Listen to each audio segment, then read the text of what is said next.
Yeah, Amrita, we're live. Thanks, Asha. So, since it's 4:05, let's get started. And um, yes, welcome everyone to the November edition of Birding Buddies online session. This session is organized by Early Bird, which is a not-for-profit initiative under Nature Conservation Foundation. Um, Before I get into introducing what Early Bird is, I just want to quickly welcome all the participants, all the audience that we have, but also the panelists that we have today. Jenny, Arun, and Chanchan. We'll be getting into a discussion with them about what, how do we get started with having a climate conversation with kids? What's the right age? What are the strategies one would use? So, we'll get into a deeper discussion in today's session and hope all of you also have some experiences or ideas that you can share through the session as well.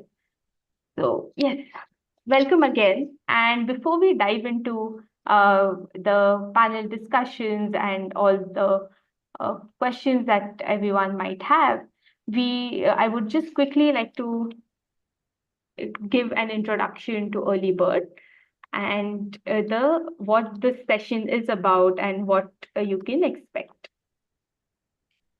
Yeah, just give me a minute. I'll just share my screen.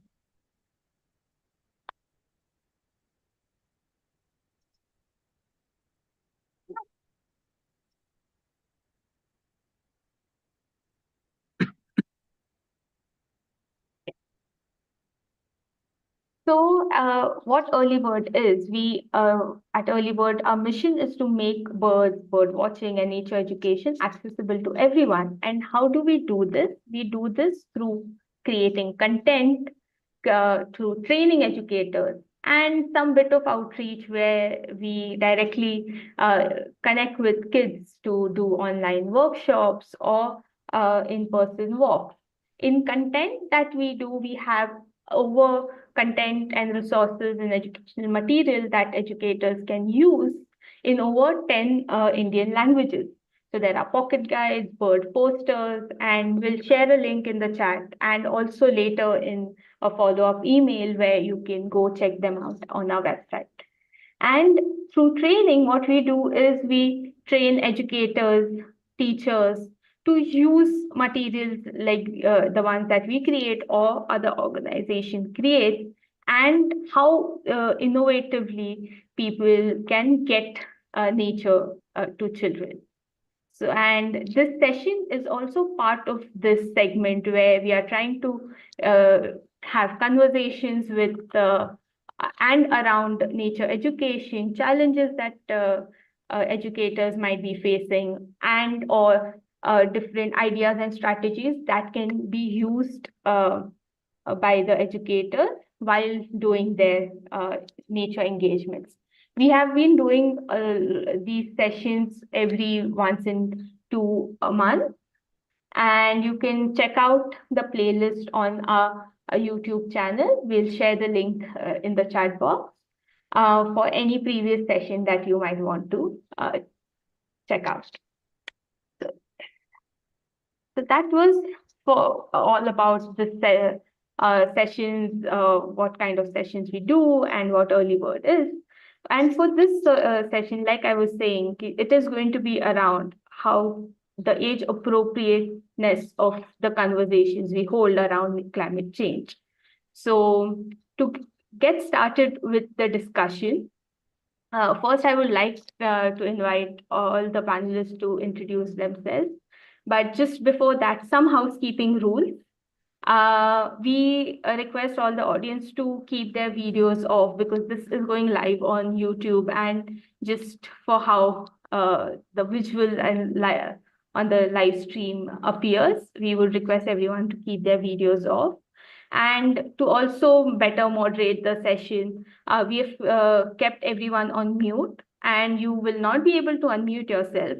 So while the session is going on, we would encourage you to use the chat box to share any thoughts you might have or any questions you have. And we will have a moderated session for around 35 to 40 minutes, and post which we'll have time for audience Q&A.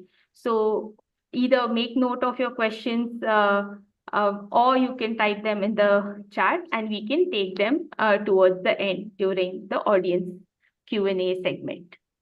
So yes, so let's get started. Welcome Jenny, Arun and Chanchal to the November edition of the Birding Buddies session, and thank you for being here to have a conversation around climate change and children. So before we dive into the actual discussion, I'd invite each one of you to introduce yourself, just some quick things about you. So Jenny, would you like to start? Okay, thank you. Thank you all of you actually, Karima and Amrita and Varsha, for inviting me to this. So yeah, very quickly, I have actually been many things in my life. I started out as a filmmaker in advertising. I then, you know, at the height of it, left it because I felt I wanted to actually be more engaged in looking at materials and sustainability. So I started out 25 years ago making handmade paper, and then that grew into producing lights, and I explored mainly only waste material as my raw materials, and that's what I do now. But I'm not hands-on involved in the business anymore because I got more and more into spreading awareness and talking about circularity and you know, doing several things to do with sustainability, and that led me to writing a book for children 4 years ago. I mean, I started researching and writing. It was a pandemic project, which and I published the book this year, and it is talking to children about climate, but approaching it through the importance of biodiversity, the interconnectedness of nature, and energy balance, and you know, so and it is aimed at kids say 8 to 12, and introduced it through, you know, various characters in that this girl. It's a story, and this girl goes on a quest to find what is the magical everything, and she meets various characters who talk about the biodiversity, the ecosystem they live in. So that's been what I've been doing for the past 2 years actually, is to engaging with children, doing workshops. Yeah. Thanks, Jenny. And I'm sure in the session ahead, we'll get to know more about what the book covers and what it's the approach that you've used there. Arun, would you like to go next? Hi, thanks for inviting me. So I've been a teacher for 27 years. 12 of them were in the Chennai. I was teaching environmental studies mainly, and 15 it in the Thiruvannamalai, where we run our own school. So primary focus has been on nature education in all these years.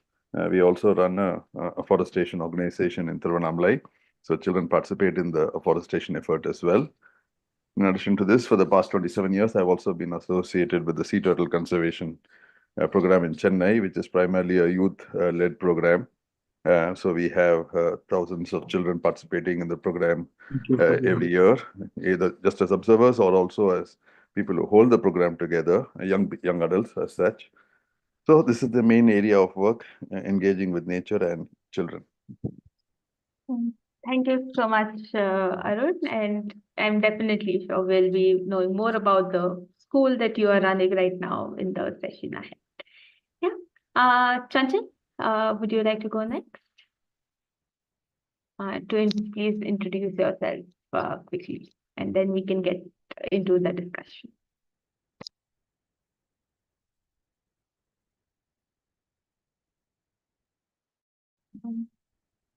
Sachin, are you able to unmute yourself? Because you're on mute right now in case you're trying to speak. Yeah. Namaskar.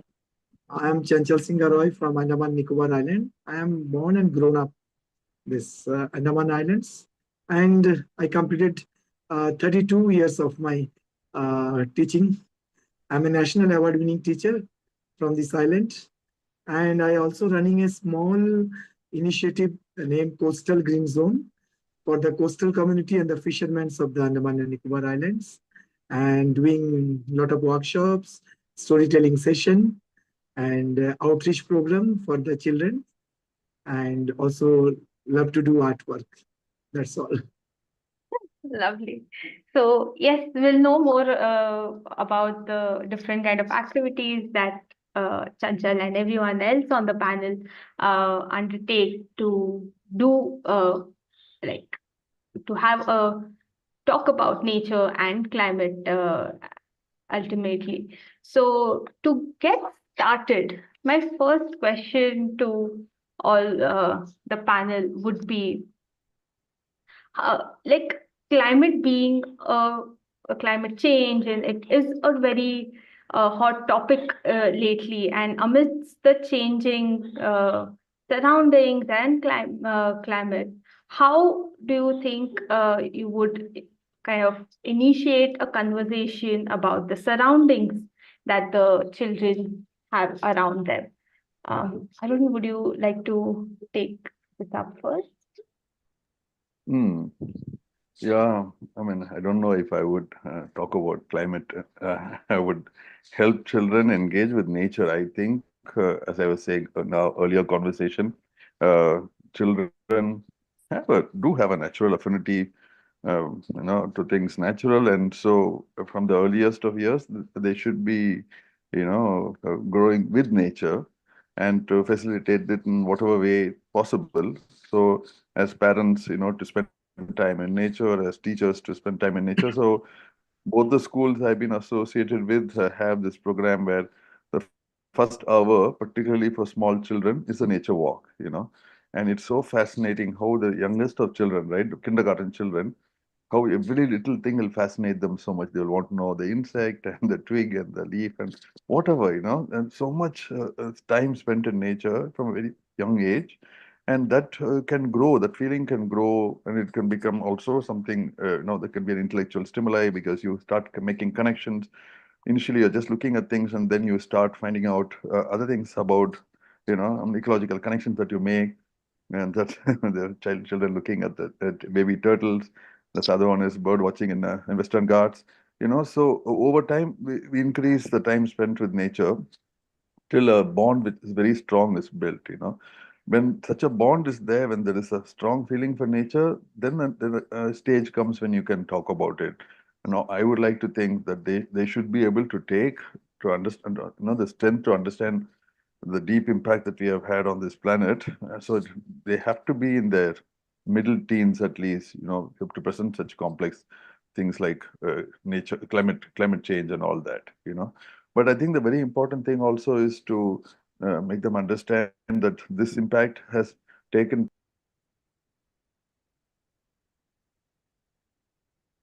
the Industrial Revolution or the colonial period of the farming and the so on and so forth. It's taken a few thousand years of human, action to bring us about here. Of course, everything is escalating now, but because the young shoulder shouldn't have to take such a huge responsibility.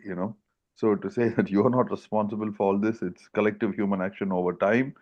All these things must help them understand, because it is a big thing today to be born and to see what's happening. For the first round, I'll stop here. Yes. Yeah. So just of your answer being that nature connect is something important. So Jenny, I believe you also agree to this to a certain extent, and if you would like to add more to this. Yes, I mean, I think actually on the panel, I'm the only one who's not been a teacher for such a long time. In fact, I'm still not a teacher. But if you've noted, the reason I actually engaged in so many things in my life, I mean, from advertising, filmmaking to, and even while I was making paper, I was very active in Bangalore's the garbage movement. I took the government to court on footpaths for pedestrian safety, because I felt, walking and public transport and stuff should be encouraged.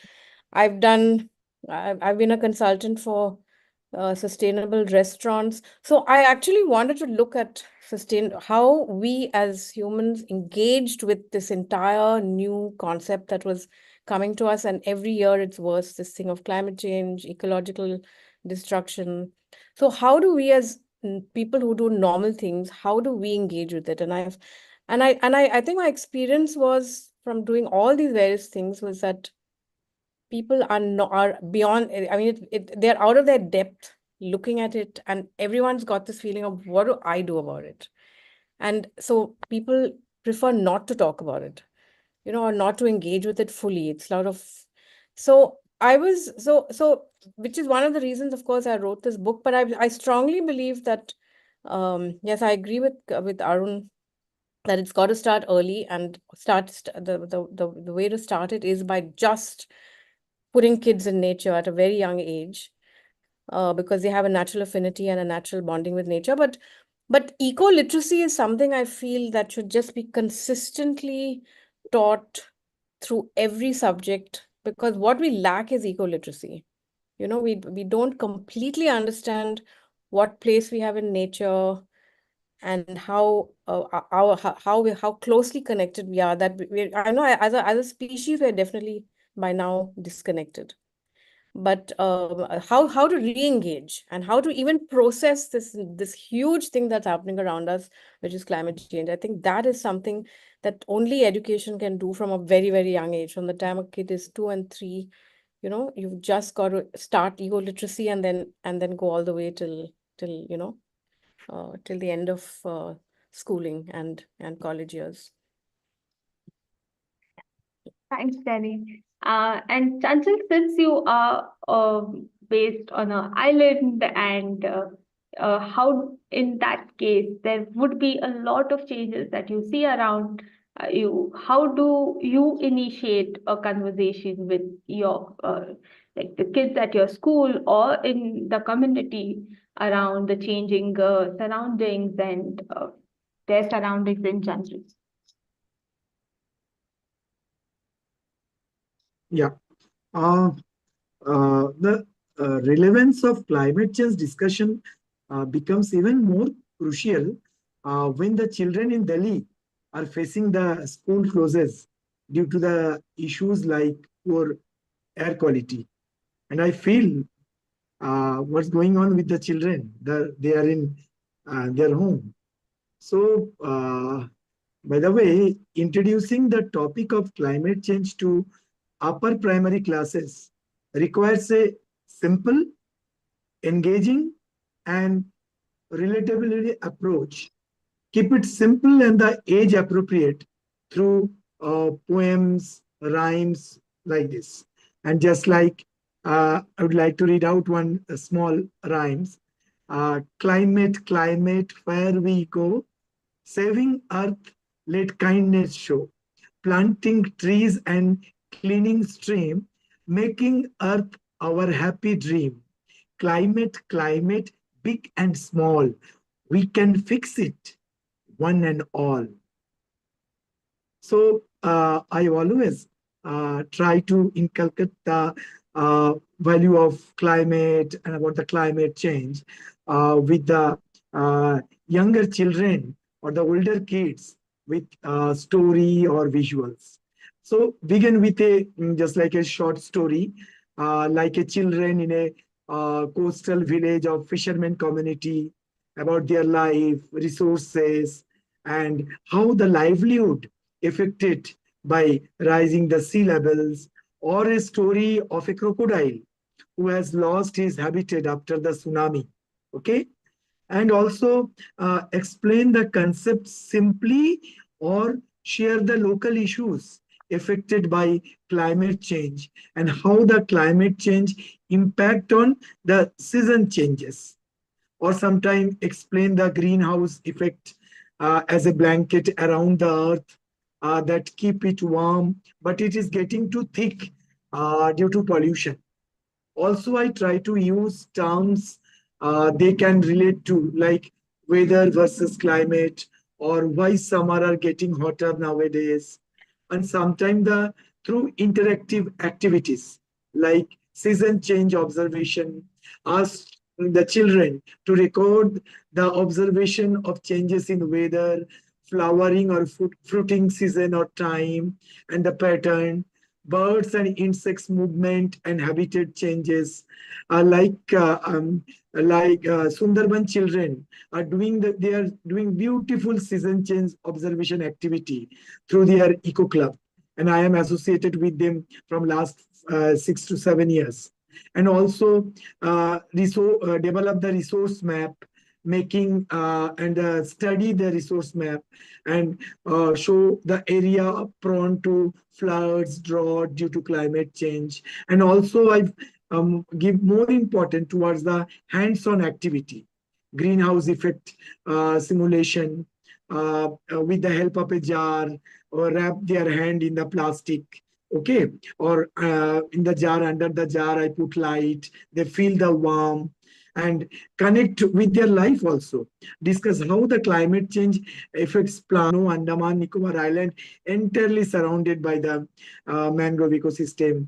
Shishore and their livelihood relate to their surrounding, why the mangoes this flowering nowadays earlier, like this, and link to the climate change with the science and also with the social science topics, science like water cycle, energy source, biodiversity, about the human migration, shifting of job, and migrating of the animals and birds due to this climate change. This way I try to connect with them and inculcate about the climate change with the kids and the older and younger kids. Thanks, Sanchal. And through all the three of your answers, one thing has definitely come out is how just building a foundation with natural connections and connection to nature, spending time in nature is important, and how even just talking about surroundings and just observing the immediate surrounding, having more regional and contextual references to understanding the concept as a whole makes a lot of difference.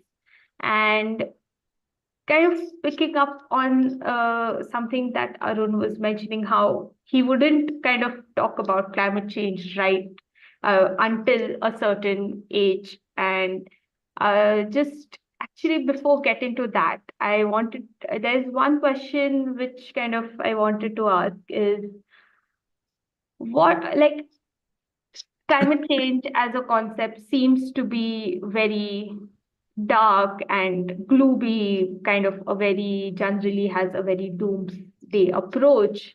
And in such a case, how do we kind of ensure that when we are talking to kids, the conversation remains positive? There's not a lot of kind of a fear mongering of sort that happens.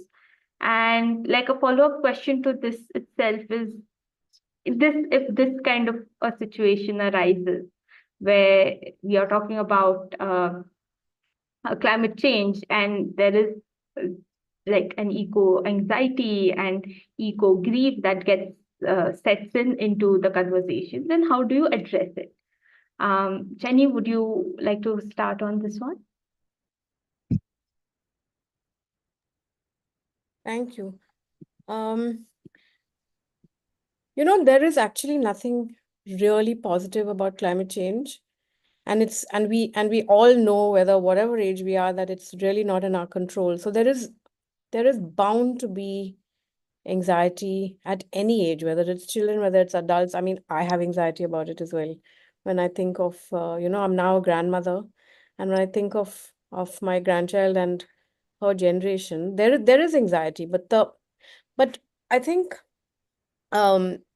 one way to address it, especially if you're bringing it in at an early age, if you're bringing eco-literacy, nature education at an early age, is to start with actually how completely wonderful the planet is. And that's in a way what I try to do with my book. If you talk about systems and how the planet is just a combination of complex, small and large, complex systems. The climate is also a system. And each system, each ecosystem, the biodiversity within it, how it creates life and how it sustains life is actually an amazing story. And I think if we root our education about climate in the fact that life is a regenerative, circular, self-regulating system that recovers, that recovers if we are able to live in harmony with it. I think that positive message is something that I feel we need to give kids from the time we start talking about climate, introduce systems thinking and introduce this entire concept of how completely amazing, because the fact is that the planet is a self-healing, self-regulating, and amazing. But as long as we are living in harmony with it, I mean, what we have done ever since Industrial Revolution is actually go completely in our own direction. But I think somewhere, if children should also be told that they have the agency to question, they have the agency to look at this particular economic paradigm we have, and they have the agency to actually change things. And I think that is an important message to give at any age. Thanks, Jerry.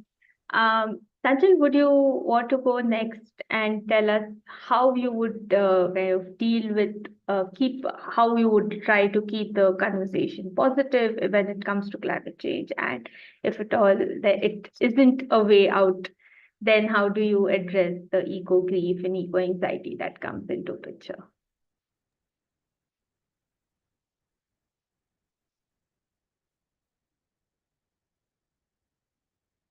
Hello.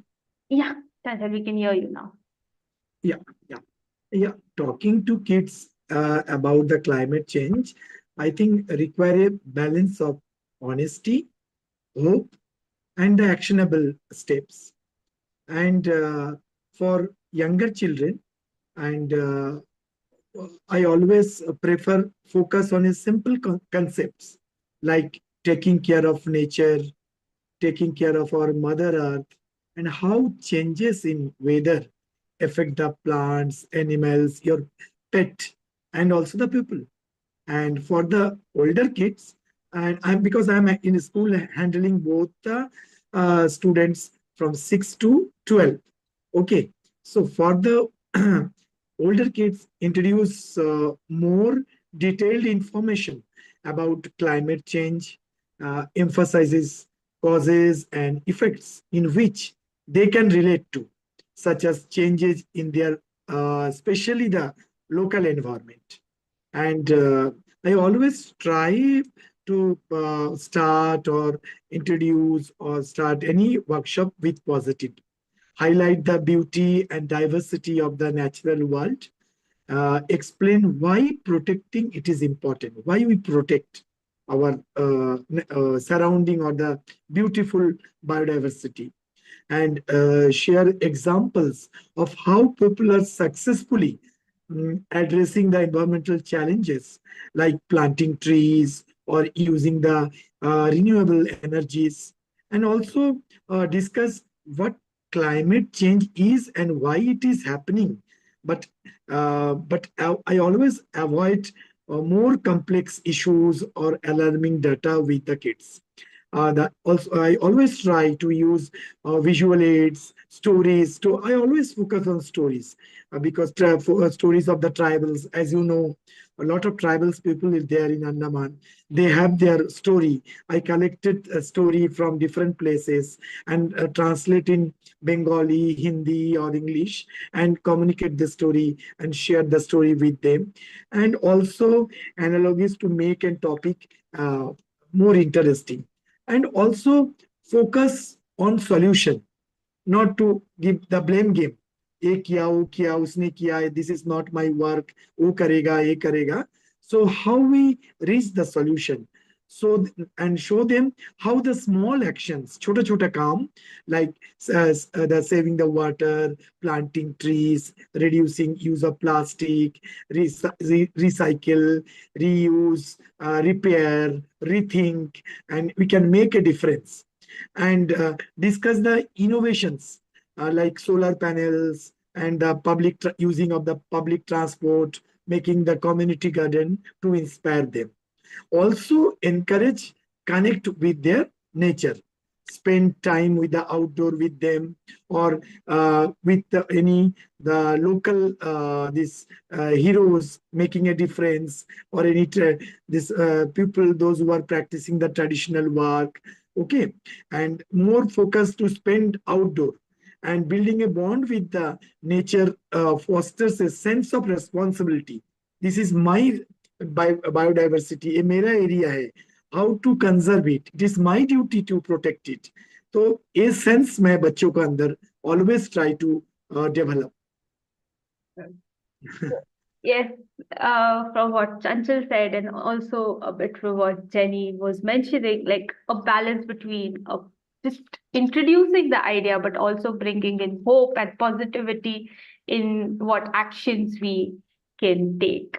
Arun, would you like to add to this?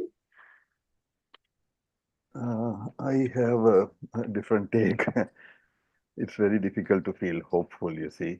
And when you're like, see, somebody like me has been involved for the past 27 years, trying to save the turtles in Chennai, and I can, when you say the situation is no different, all we have managed to do is save it from local extinction at most.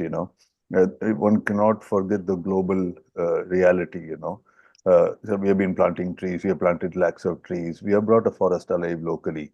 We have actually brought a forest alive locally, which is beautiful thing. But in the face of the kind of the scales of destruction going on, what individuals can do is so limited.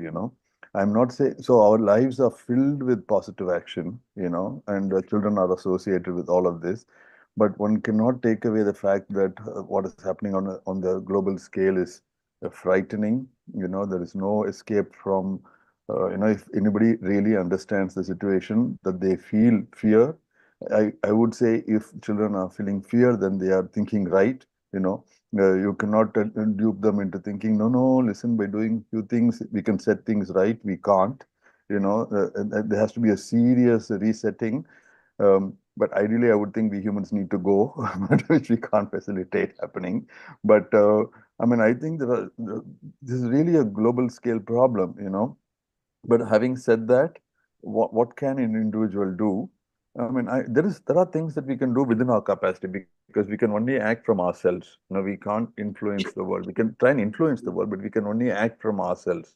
So I would say, being born at this time, in the planet's history, we inherit whatever is there, the situation that is there, the situation that's here at this in my lifetime, the child's lifetime, and do what best we can with a sense of responsibility, with a sense of understanding that this planet belongs to all species, not just humans.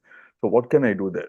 But to hold this position, it's a very difficult one, because it's a complex one. So, but for me, I would say the time of tweaking around with little things is long past. We had to look at, if you had to look at reducing plastic usage or being responsible with plastic, that was about 30, 40 years ago. Today is not the time to say, I will not use, I will use one time, I won't use one-time plastic or something like that. We need much bigger things. The planet is on a very, very critical path right now. What we need is deep solutions. What we need is some serious different ways of perceiving. First of all, is this understanding there?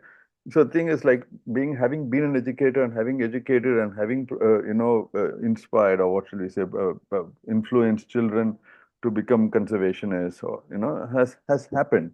That's the best one can do as a teacher. But that still doesn't address the larger thing of how global leaders think about it, how business magnates think about it, and their impact is so much larger. I'm a human being sitting in one village teaching a bunch of children here, and then some business magnate decides to wipe out 10,000 hectares of forest in one sign of his pen. These are very big things. So how does one understand this? So I would say children feeling a sense of thing is natural. I would say no running away from grief or fear or all that. I would say one has to address it. One has to engage with that. One should not tell them, no, don't feel scared. Everything is all right. Everything will be all right. I don't think that's the answer at all. I would say, yes, I feel fear, like just like you, as Jerry said, I may be 60 years old, I may be a grandmother, but I feel fear just as any thinking, understanding person should and would feel fear, So to engage with that and say, but having to understand, that how much can I carry on my shoulder, versus everybody else. But that doesn't mean reneging on my responsibility. I have to do what I can do. Every human being has to do what they can do. And collectively also, not just, and I see so much, like even among the audience today, I see so many people are doing so many things, and we all have to collectively act and keep acting, and that's the thing. But just on a side point, I feel like to involve children, there are very meaningful things. Like Early Bird is a great program. So all our children, when we go on our trips and all that, we do collective e-birding, right? And we keep adding to the database. Like we're talking about seasonal change. We are talking about impact of climate change, like the phenological changes in the places that we go. We would do that. So we are not generally, we are also, contributing to the knowledge base of a place. Like, for example, plant knowledge is so limited, right? If you go ask the average person, the understanding, birds today, thank God we know to some extent, but plants, so few people know. So wherever we go, we are trying to, through iNaturalist, through our own circuit, add to the understanding of the plant diversity of the place, And of course, it goes without saying, if you go to a place, we try to leave the place better than it was. We collect all the garbage, all kinds of things. There are many things that are possible, many levels of action that are possible. But I'm saying that students, as not just recipients of knowledge, but also contributing to the knowledge base, that empowers them, that, that you could do something that helps the world understand, helps other people on the planet understand the world better, like ecological connections and things like that. These things are empowering. So to always, root oneself in positive action, but at the same time, understand the larger image, picture is, I think, about both positive action, but also a clearer understanding of the planet, I think, is important. Yeah, thanks, Arun. I see that there was a slight disagreement on the hope part of it, the idea that was shared. But I think overall, what ultimately is coming out of it is rooting ourselves in positive action, having a solution-oriented approach, and just having a knowledge of what's around in the world or in our immediate surroundings. So, moving on this note, moving on to the next question that I think also a couple of people in the audience were also waiting to get an answer to.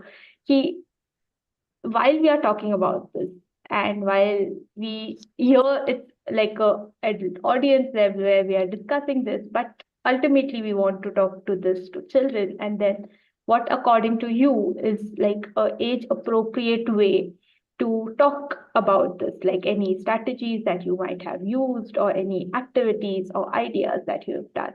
Also, if you can kind of give an idea of what age would you actually kind of deal with these things with them. Arun, since you ended the last question, do you want to start with this one? Yeah, I feel we do way too much talking and way too little acting, So I would like to place it in the action realm, by participating in as many things as possible. So, the whole body, so whether it's planting, whether it's, whatever it takes to bring a forest alive or keep nature in its whatever form we can bring to it, whatever positive feature we can bring to it. Always there is something possible, there's so much action around us, whether it's water bodies, whether it's, a terrestrial ecosystem, whether it's marine creatures, whatever. And so I think to participate in as many actions as possible, because without action, one tends to get, too much into the realm of thinking, and their cynicism is born, which I feel is a dangerous thing. If we don't act from our own capacity to act, then we get cynical because we think like I'm not acting, other person is not acting. So I feel positive action is very important. So am I doing what I can? at every stage, like, so if you're living in a campus, if you're living in a society, you try and deal with the waste of the society. You must segregate waste. Composting is such a no-brainer, right? To not generate that amount of garbage, to be conscious of the food miles, to be conscious of all the things that you're buying. There are 100 little things that are possible from a very young age. So I would say rooting oneself in action is the way to go. And then, when that sense of responsibility and sensitivity, gives you a platform from which to engage further. So I would say, I would stop saying, when do you talk about it? When you talk about it, I would say, what can you do about it? How do you start? When do you start? And yeah, things like that, Yeah, and I think you did mention a age in the chat where you said 14 years is when you would start talking about No, so the I climate. would say like things like, if you want the children to know about fascism and World War and Holocaust and all the things that are happening in the world today, which age would you introduce? If you go ask a history teacher, when would you introduce a concept like fascism? They would tell you like the children should have the ability to take in something like that. You don't want to tell a 6-year-old that the human beings going around killing other human beings and watch out. Like, it's a scary thing. Like, like it's the same. If it's the same for human beings, it's the same for other creatures, right? Here we human beings are going around wiping the planet off other creatures. It's a scary thing. It's murder, So and which age can a child have the emotional ability to take something like that, to see ourselves in that light? So I would say the children should grow up. So all the other things like engaging with nature, learning about it, participating, there is no age for that, right? But climate change is something very, very different. It's about mass murder of all of the living things in the planet. And so what age is the right age to bring that about? I would say one slowly starts at 14 or so, even that time, I see two responses. One, the ones who are willing to take this in would get very, very depressed or scared or all that, or they would get very indifferent and say, what can we do? This is the trajectory of the planet and this is how we humans are. You can come with any narrative. We humans are superior creature. This is what it was meant to be. Whatever, it can get very insensitive.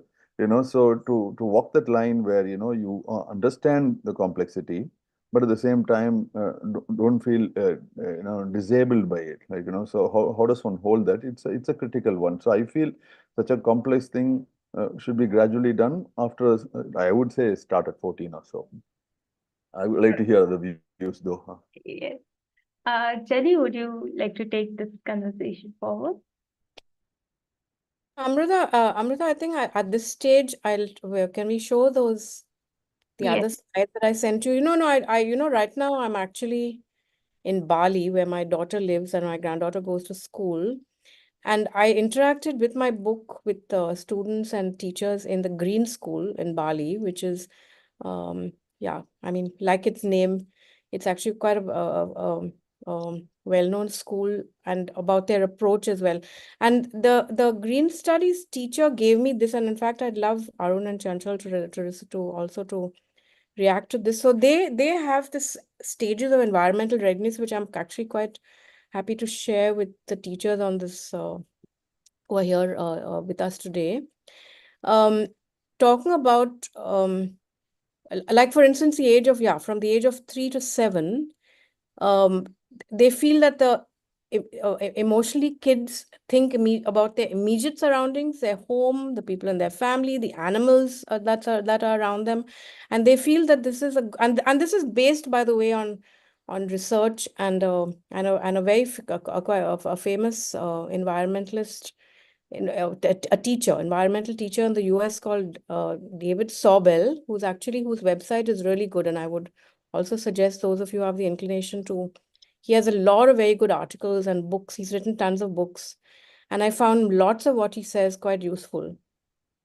So children till the age of 7, they give quite Green School has clearly what are the goals and what are the activities. So through stories, through animal characters, from till they're 7, that's how you build a relationship with nature, which what Arun was also talking about.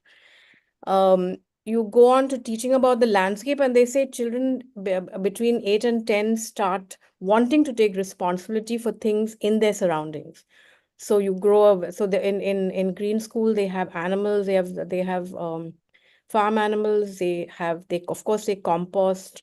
They have a food garden where a lot of the vegetables they grow, they eat themselves. So they engage in growing and the problems of growing organic food. They look after. They have dry toilets. The kids themselves are engaged in looking after those dry toilets. So it goes. I mean, since people who want this, I can send it to them. So I won't go into the details of this, but this thing of being ready to take responsibility for the neighborhood and then for the world comes, as Arun also says, at about 14. But the fact is, you can start talking about the climate a little earlier, because they are ready for some things about. If you can relate it locally to what they experience in their neighborhood, in their city, in their town, so you talk about it through from a local lens, and the global thing comes a little later. But they are willing to take responsibility, and the activities that they do is something that's very, very nice to see in Green School and some of the other alternate schools that I visited here in Bali. And that happens in India as well. I mean, the Krishnamurti schools and various schools. The thing of taking responsibility for your surroundings, and you graduate to taking responsibility for your neighborhood and your community, taking decisions. So those those are actually very, very good tools, definitely but this emotional readiness for the larger problems, yes, does come probably around 13, 14, where you introduce. But if once having introduced it from the age of 3 and 4, it's much easier to talk about them, because you have developed that concern for the environment, for your neighborhood, for your community. So where the kids are actually ready, I think, by the time they're 12. I found kids who related to the bigger issues in my book. I also had some 8 and 9-year-olds who talked about it very openly. They knew about climate change. They were happy to talk about it. So I think it also differs from child to child. I mean, that individual differences will be there. But if you had to take it, yeah, as an average, I think if you start early, it becomes just that much easier. But you have to start early. Thanks, Jenny. I think, over the multiple questions that we have been talking about, one thing definitely is kind of coming back again and again is building a foundation, so that at an age when they are able to deal with such a complex issue, they are ready to kind of take that in and have some more of an actionable response to it. And some bits of it that where Chanchal, you had mentioned that how you approach it through different like visual aids and stories. Would you kind of add to this discussion where we are talking about what are the general other strategies that you have kind of used or you think can be possibly used, and at what point would you as an educator introduce climate change and the complex issues of climate change to the children? Yeah, Amrita, when you will show my activity photographs? Yes, I'll show it right now. Yeah, and the photograph will speak a lot about my climate change activity. Actually, I think conversation should be start from very early age, and we should create a safe space for them to ask question and share their thoughts, and make it an ongoing dialogue rather than a one-time conversation with the children. And first, we start with their surrounding. Change is काफी बाद आएगा. Will start from the climate. Climate change, about the how they can do the rain dance. They can enjoy the rains. They can draw the diagram of raindrops. They may prepare a small paper boat and put in water. So slowly they may collect different seasonal flowers, fruits, and they can develop a small garden inside the school. They can observe the insects moving after the monsoon. Okay, so slowly we can develop after a certain age or after activity when they will grown up, they automatically know everything is changed now. So first we developed the sense to observe their surrounding. They should feel, they can connect, they should love, eh, grow their attachment, and automatically they have this sense to protect or save their own environment or atmosphere on their own climate. So I always create a space for the students so they can openly uh, exchange their dialogues, conversation, and through their different artwork, through gardening, through street play. As you already mentioned that I in 2016, I wrote one book, My Friend Dugong. It was self-published book, and after that, Wildlife Institute of Dehradun, they republished in 6 Indian languages. As you know, the dugong are the gardeners of the seagrass ecosystem, and is a state animal of Andaman Nicobar Islands. And the dugong is one of many spectacular and elusive marine mammal, and inhabiting the waters of Andaman Nicobar Island. And through this is a sort of comic book, and it's a heartwarming story of the friendship between a boy Lingaraju, a fisherman community boy, and a dugong. How the friendship developed between the dugong and the Lingaraju. So these are the way we can develop a bond among the children with the climate and their with their nature and all. So at the end of the day, it is not required to invite some expert or scientist to motivate them to protect their environment, protect their climate and all. So they should self-taught. वो अपने आप समझ जाएगा what to do, हमें क्या करना चाहिए, because they're all their farmers, fishermen, coastal community. They are the depressed community. Their livelihood totally depend on the coastal climate and the, as you know, still we are there is an alert for depression in the Andaman Sea. Okay, so these are all issues. So being a teacher, it's my responsibility and duty to develop the sense of responsibility, how they cope up the situation in their own way. And they should know the tradition, how their grandparents and their ancestors, how they cope up with these challenges. And one more, my book I published in 2019, Amjum Tales, with Vinita Hun and me, the co-author of the book. The Amjum is a fruit, native fruit of Andaman Nicobar Island. The Amjum has a sweet and sour taste. And it is during the summer holidays, the students enjoy this fruit. And in that book, I collected the stories and poem related on the children's observation on changing the natural and the cultural environment of Andaman Nicobar Island. So I developed, created scope to share their thoughts, share their feelings, observation through this book. So these are all, and that day I share my experience that we already started this community library in different remote areas, Do Hath Ek Kitab.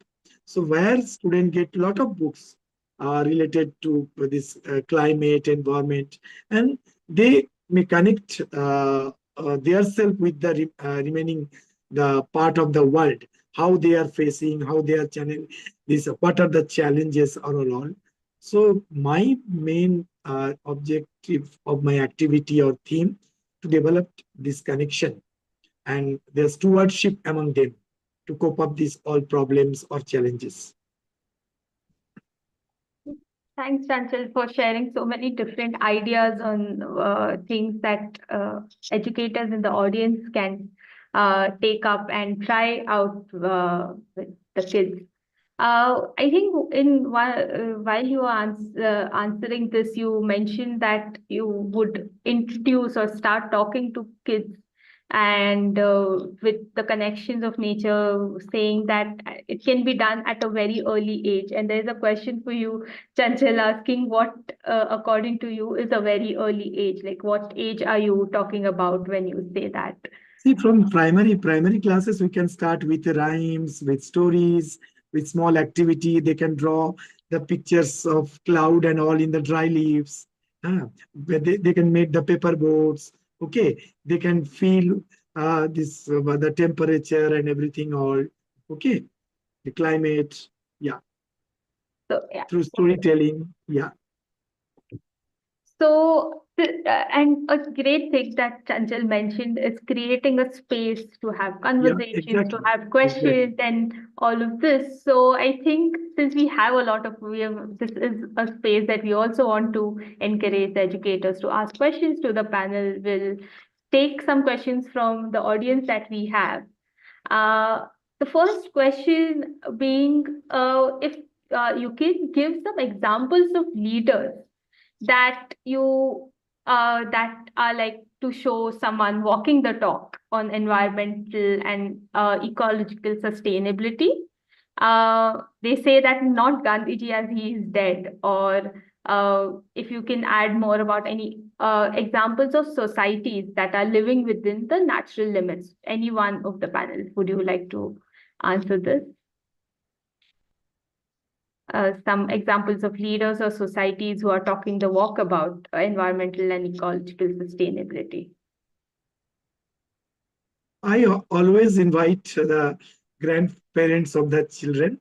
They have a lot of idea in the initial stage was they during the settlement period of Andaman Nicobar Island. What are the challenges they are face? What are types of environment? What their local food? What are the animals are in this the jungle and endemic species and all. So it's a very interesting and interacting session, and the children are really learn from them. They know the past history. Yeah. Yes, so maybe your ancestors and generations before can be some inspirations that you can look up to. But Jenny, Arun, do you have any other leaders that you might look up to, or generally that come to your mind when you hear this? So unfortunately, I feel young people, the people who are considered heroes are like cinema stars and sports people. No problem with them being heroes, but there are a lot of real people doing real things. India is filled with them, or the world is filled with them, and to narrate their stories and to talk about them is important. I'm not going to pick out names here, but there are lots. But to have people, there are lots of people working with the environment who are doing beautiful things. Also, I would look at we don't need to go very far. Like if you look at our Adivasi communities, which are still living in forests, they are very much living with nature. You don't need this celebrity figures. You need to see people who are actually living like that. So most forests you go to, you will come across Adivasi communities who are all these principles are not they are just living them there. It's part of their life. And so when we go traveling, we only do nature travels. We don't do anything else. And when we go, we try to learn the forest from them, wherever we go. We most often go to Wayanad, where there are all these kurchiyas and paniyas, and they are our teachers there. So we learn from them, So there are lots of people. The thing is positive examples are there. We don't need to go very far to look actually. And for children to meet them is inspiring and important. Thanks. That kind of answers the societies or communities that are living within the natural limits. Jenny, do you have any? You're on mute, Jenny. I said, sadly, we don't have leaders who are inspiring at all. But yes, there are small movements. There's actually a very inspiring person I met in Bangalore. He has a project that's slightly outside Bangalore, on the outskirts of it falls into Andhra Pradesh. But he was when at the age of 30, it's quite an interesting story. His name is 𝗕𝗏𝗏. and his project is called Proto Village. So I'll go through it quickly because I thought he was somebody who's doing something very, very sort of, to me, it was quite amazing. So few years ago, he's now in his 40s, but he was at the age of 30, a stray question on his birthday, somebody asked him, like, so you've turned 30, what are you going to do with your life now? And he says he took that question so seriously, he decided to actually walk around India for 2 years with no resources, with no money in his pocket and nothing but a bag on his back. Because he was so sure that the people in India would support him, and he was right in the sense every night someone gave him a home. But when he came back, what was important is that what he learned, I think he spent more than 2 years on the road. But when he came back, he started a village called Proto Village where he got some land, which was, I think he's got about 25 acres, where he's trying to live with a community of people who he got volunteers from villages around him, and he run this entire village is totally off the grid in the sense apart from the their own electricity and water and food and everything. They have their own school, their own system of education, and he says that he there's been like one generation of kids who are now reached the end of schooling, and he says that it's working. They are, some of them are ready to go out into the normal world also and get a job. It's not that they are but it was an interesting experiment, and he was somebody who actually for me walked the talk. And it's, yeah, they have a website. It's interesting to see how they go about things. They're completely independent for everything. Like I said, they grow their own food, own water, own electricity. So yeah, that was the one inspiring story that I found. Thanks, Jerry. Just since we are past 5 already, one request is that I've shared a link in the chat for the feedback form. So request all the participants to please fill that out before you leave the session. It won't take more than a minute. And we might take one more question before we end. There's one interesting question in the chat. A nature educator based in Bangalore is asking this, since they are working in schools in an urban setting and not a lot of access to the outdoors, and they have to kind of do such conversation indoors. So what they seem to be using kind of some activities like growing microgreens and trying to bring in dead specimens for kids, for their students to examine. But their question is, how can they help students connect with living things in such a scenario, in such an urban setting that they have to deal with?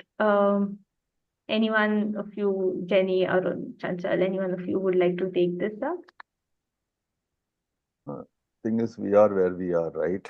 So we have to look at what resources are around. Even cities have green spaces. Things happen, like see Chennai, for instance, has the ocean. So to come and look at the tides and look at the sea turtle program, or just look at marine life as 𝗔𝗯ance, right? He conducts these programs in Chennai, like that. In Bangalore also, not too far away, Nandi Hills, and we have Lal Bagh, and we have Kapan Bagh, and we have some nature things. And when SOS Village runs a conservation program, at least animal rescue. So to make it a point to make it possible to visit these places, a little bit of effort is required to arrange these day trips or whatever. But I think even if you are in a city in India, there should be some place nearby.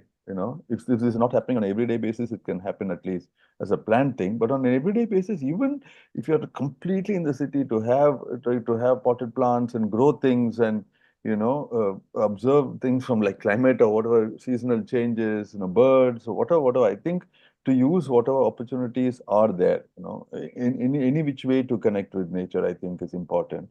It doesn't need to be a pristine setup, but just to utilize whatever opportunities one have. But I think it's critical to do that. Can I go next? Yes, sure. Yeah, no, actually, Bangalore is a great city. There are lots of things happening in and around Bangalore.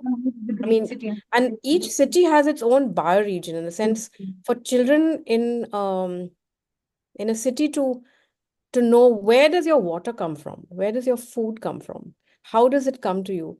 And another great story which I actually have done with kids is like, where does your garbage go?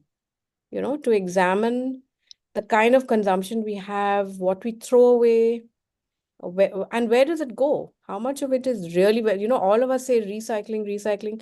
The sad truth is that only 7% of plastic worldwide is recycled. And that is a really sad story. So where does it go? We've got, you know, we've got to also get kids to question what is our consumption like? Why do we really need to consume so much? What is, you know, what is the paradigm in which we live in terms of production, consumption, money, success, to question all these things that have sort of come down to us. And I think a city like Bangalore has so much going on. If you're a teacher in Bangalore, there is a lot.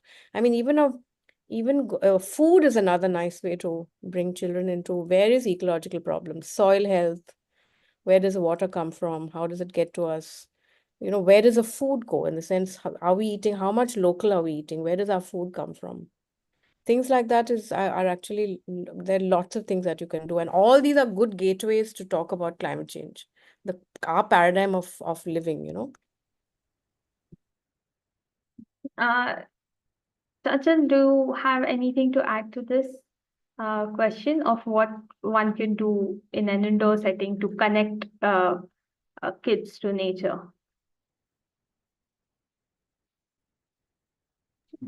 Uh, Yeah. yeah. So I think in Bangalore now, beautiful festival is going on in the 𝗷𝗲𝗻𝗁 University, uh, Life of Mountain. So teacher may take the student there, and the Prem University campus is beautiful for the biodiversity. Lot of butterflies, this monkey and birds and all. Last two fest I attended there. So the teacher may take their school kids to there, and I think up to 26 this fest is going on, and they can learn a lot of about the climate change, biodiversity, and all from that fest. So I think if there is a will, there is a way. A lot of greens are there in Bangalore. A lot of park and garden and lakes and all that thing. So they can manage. Yeah, thanks, Yeah. Jenny, Arun, and Chanchal for these answers. And I see that even Karma in the chats sending some resources, mentioning how there are other resources like games and activities that are there either on Nature Classroom's website. Early Bird also has some games that can be played indoors that can help you know more about or connect with nature.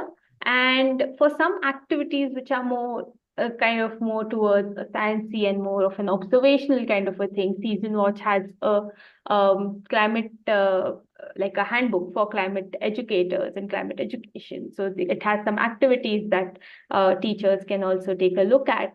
We'll be sharing links to all of this in our follow-up email. So don't worry, you will have access to these resources, and you'll get that in an email after the session. Yeah, just one thing before we end, I want to leave you everyone with one question. Like, when we are like, this is yet a very small group considering the expanse of the population that we have on Earth. How eventually are there any strategies or anything that you can think of or have been implementing to make the climate conversation a large scale talk? So this is a question that I'm leaving everyone with. If you have an answer to this, do write to us so that we get to know what other strategies or ideas that people have on their mind. And on this note, I'll thank Jenny, Arun, and Chanchal for such a wonderful conversation and for giving a lot of ideas to our audience on what they can do and how they can talk to children about climate change and how they can deal with a complex situation like this. And thanks to all the audience who have been asking such wonderful questions and interacting with us. And thank you, Asha and Garima, for helping us with the Thank you. managing the Thank session. you. Thank you, Thank you. everyone. To all three of you. Thank Thank you. you. And yes, please do fill the feedback form. We have sent the link to it in the chat box. Thank you. Thank you. Thank Okay, you. good Bye night. bye. Bye bye. Good night. Bye. Good night.